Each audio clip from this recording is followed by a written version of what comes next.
Ready হয়ে গেছে আমের বারমিচি আচার। আসসালামু আলাইকুম, আমি ফারজানা কানন, আমার রান্নাঘরে আপনাদের স্বাগত। আজকের রেসিপি আমের বারমিচি আচার। আমগুলোকে এভাবে পাতলা পাতলা করে কেটে নিয়েছি। চিনি দিয়ে দিতে হবে। এভাবে 1 ঘন্টা রেখে দেব। প্যানে দিয়ে দেব।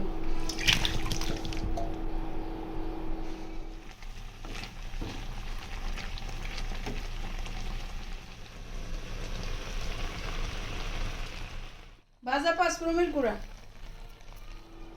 বিট লবণ,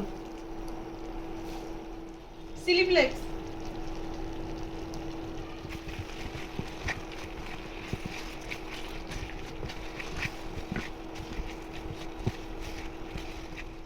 ভিনিগার দিয়ে দেবো।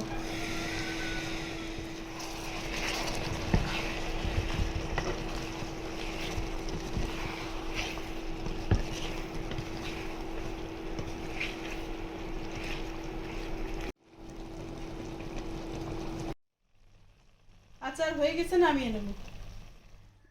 রেডি হয়ে গেছে আমের বারমিচি আচার।